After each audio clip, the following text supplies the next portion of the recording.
Hey, how's it going? Happy 4th of July to you. Mike here, The Fresh Rinse, celebrating our Independence Day with a nice walk around of the 2023 rig. This is midway through the 2023 season. I'll be perfectly honest with you, I've been limping, meaning there's just been a lot of breakdowns and things that have kept me not so ambitious about working. But I've taken 2 or 3 hours each day over this last 4-day long weekend, tuning some things up, getting things ready, and I'm super pumped about the rest of the season. So I'm going to kind of just do a complete walk around and share with you all the things, at least all the things that I can remember that I have done to the rig. Again, this being July 4th, mid-season, so to speak, for 2023. And we're just going to start right here. I literally greased the ball. Man, that was killing me, but you know, hard work there. Put a new wheel on the back of the Mini Mondo. It had broken. Get that at Menards, $6, perfect fit. Changed the oil in both the 800 and the pump. Now I have an unloader tree here because I believe in having backups. So if this unloader goes bad, all I gotta do is take this, put it right here, take this, put it right here, and I'm good to go really quick. Tuned up everything in that area, including oiling all the O-rings. I did that across the board. Every single O-ring got either replaced or oiled, all the quick connects. In fact, I'll show you real quick how I do that. I keep this little bottle right here, right? 10W30 oil. I just pull back that right there, lube that bad boy, good to go. So I did that to all of the O-rings and quick connects. In a previous video, just go back a few videos and you can watch the complete tune-up of the 800, or excuse me, the 690. I mean everything. New pump, new muffler, belts, oil change, everything. In fact, I've got the decals on order, should be here this week, Lord willing. So thank you for the individual who gave me the pro tip on where to find the decals. Ordered those last night. I had broken the dump valve, so I replaced it. Good to go. Anything else here? Can't think of anything. I think we're good. Okay, so over here, I broke down everything, pulled everything out. Under here, I'll kind of lift this up for you and show you. I have a bunch of seconds or extras. So I keep 2 or 3 of everything, and I keep them in this little pan underneath here. Cleaned all of that out. Cleaned out my toolbox and took out things that I just don't use.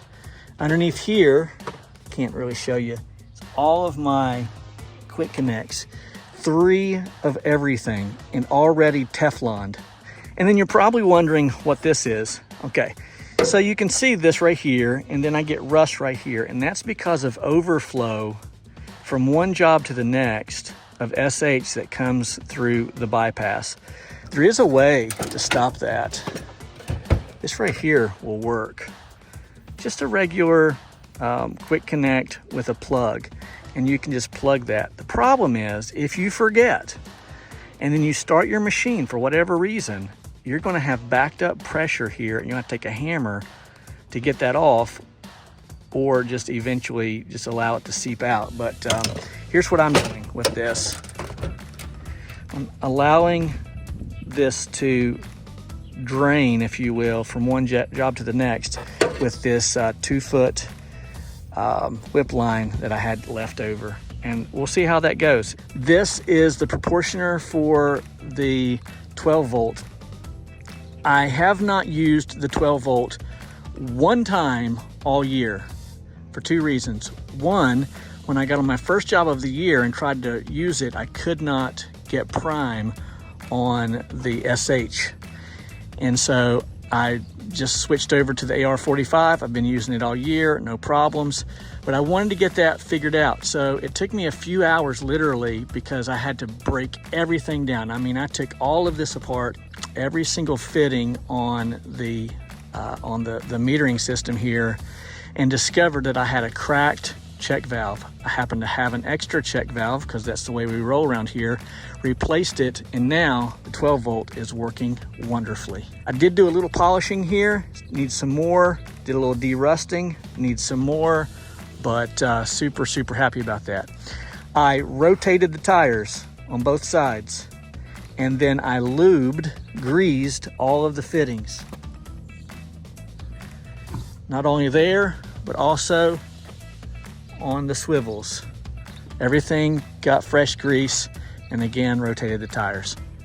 All right, making our way to this side of the rig. I really just cleaned things up. Didn't do a lot back here, but I had unnecessary things I do not use on the daily. For instance, tarps and whatnot. I put that in the back of the truck. Cleaned all of this up, making it more accessible, so when I need to climb back here for whatever reason, I can. This is a second bleach tank, 65 gallons, and then I have a 55-gallon tank here. So yeah, got everything nice and clean. What about the AR-45? Okay, here's where I stand with this. Last week, I installed the key start. That I've got a video coming up on that eventually. However, not everything from the 200 matches the key start, and so I've got some wires here that are not connected properly or not connected at all, and so I've got to work around this. I got to figure some of this stuff out.